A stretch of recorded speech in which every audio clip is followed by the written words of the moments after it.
कोथिंबीर वडी कशी बनवायची ते बघणार आहे। थंडीचा सीजन चालू आहे, कोथिंबीर बाजारामध्ये भरपूर प्रमाणात यायला लागली आणि स्वस्त पण झाली आहे। त्याच कोथिंबीर पासून आज आपण वड्या कशा बनवायच्या ते बघणार आहे। चला तर मग कोथिंबीर वडीची रेसिपी बनवायला घेऊया।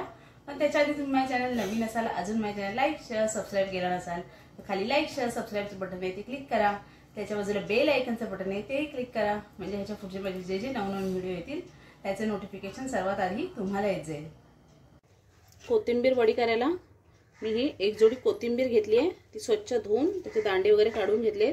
कोथिंबीर कधी पण घेताना अशी बारीक पानांची अशी गावठी कोथिंबीर घ्यायची।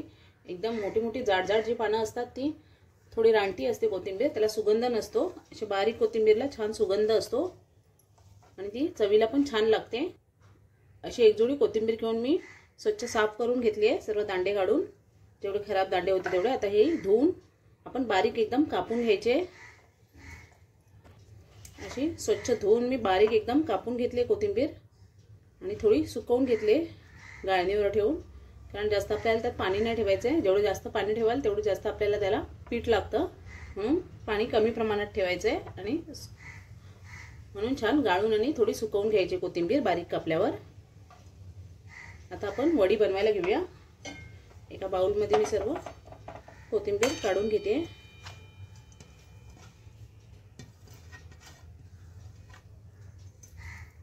त्याच्यात एक चमचा चवीनुसार मीठ टाकते, एक छोटा चमचा हळद टाकते,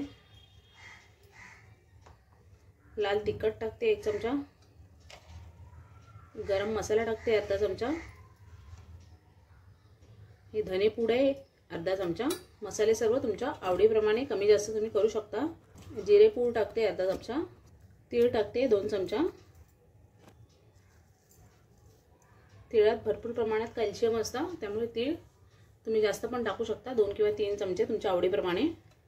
अर्धा चमचा ओवा टाकते, कारण बेसन आपण वापरणार आहे, कोणाच्या पोटाला वगैरे त्रास होऊ नये म्हणून ओवा टाकायचा आहे अर्धा चमचा। हिंग पण टाकू शकता तुम्ही चिमूटभर। थोडी अर्धा चमचा आमचूर पावडर टाकते, थोडी चटपटीत अशी आपली कोथिंबीर वडी होण्यासाठी। एकदम ऑप्शनल आहे, तुम्हाला नसेल टाकायची तर नाही टाकलात तरी चालेल। ते आलं लसूण हिरवी मिरची आणि पुदिन्याची पेस्ट आहे, घरीच बनवलेली आहे, ती टाकली अर्धा चमचा। 2 चमचे तांदळाचं पीठ टाकते, तांदळाच्या पिठाने छान अशा क्रिस्पी आणि कुरकुरीत होतात आपल्या कोथिंबीर वड्या। हे सर्व आपल्याला व्यवस्थित मिक्स करून घ्यायचं आधी, नंतर आपल्याला त्यात जेवढं लागेल तेवढं बेसन टाकत जायचं अंदाजाने।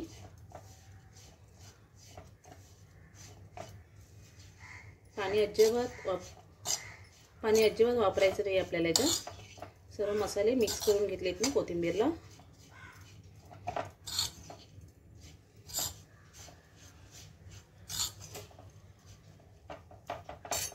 हे आधी मी 2 चमचे बेसन टाकते,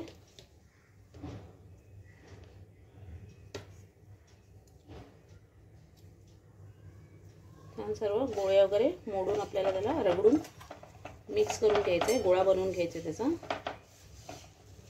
आता आपण एवढी नितळून कोथिंबीर घेतली तरी त्यात पाण्याचा अंश थोडासा आहे, म्हणून आपलं एवढं बेसन त्यात पटकन मिक्स झालंय।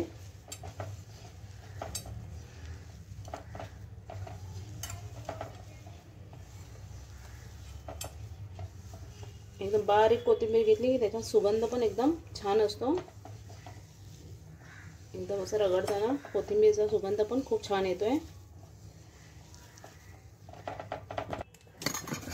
थोडंसं तेल टाकते मी, 1 चमचाभर तेल घ्या। अजून 1 चमचा आपण बेसन टाकूया बाइंडिंगसाठी। थोडं बेसन टाकून आपल्याला मिक्स करायचं आहे।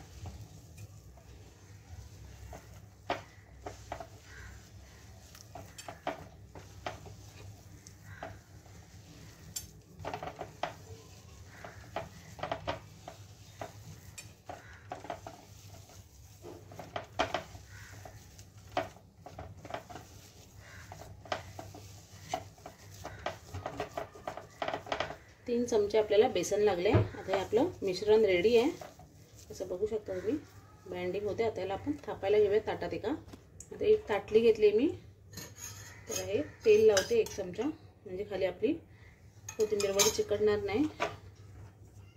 सर्व बाजूने तेल व्यवस्थित लावून घ्यायचे.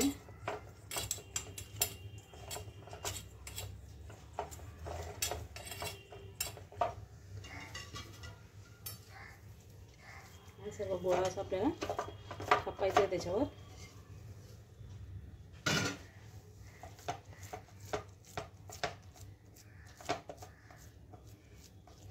थोडी जाडच वडी आपल्याला ठेवायची आहे. कोथिंबीरचे भजी पण ह्याच्या आधी आपण बघितले. कोथिंबीर भजी तुम्हाला बघायचं असेल तर खाली डिस्क्रिप्शन बॉक्समध्ये मी लिंक दिली आहे किंवा माझ्या चॅनलवर तुम्ही जाऊन चेक करू शकता.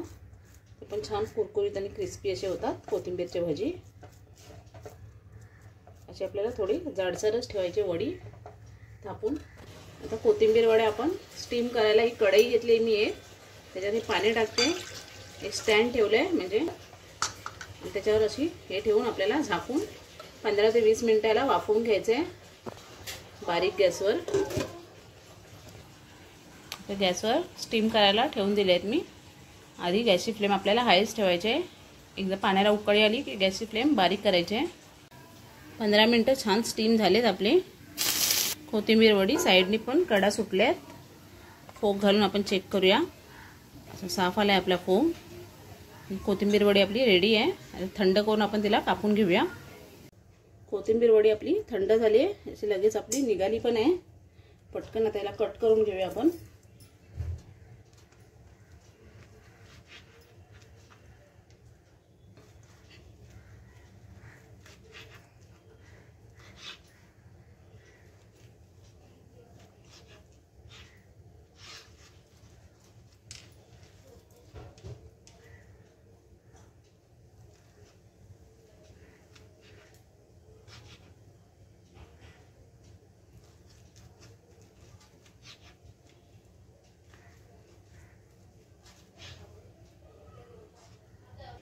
असे जाड जाड पीस कापून घेतलेत मी. आता आपण याला फ्राय करून घेऊया.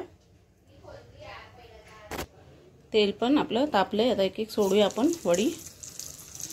या तुम्ही शॅलो फ्राय पण करू शकता पॅनमध्ये किंवा डीप फ्राय पण करू शकता तुमच्या आवडीप्रमाणे. सर्व छान दोन्ही साईडने फ्राय झाले. आता काढूया आपण तेल गाळून सर्व. अशी आपली कोथिंबीर वडीची रेसिपी रेडी आहे. अशी बाहेरून छान क्रिस्पी झाली आहे आणि आतून सॉफ्ट आहे. आतून अशी सॉफ्ट आहे. कशी वाटली तुम्हाला ही रेसिपी कमेंटमध्ये मला नक्की कळवा. आणि आवडली असेल तर एक लाईक आणि शेअर नक्की करा. हिरव्या चटणीबरोबर आणि लाल चटणीबरोबर सर्व केली मी गरमागरम कोथिंबीर वडी.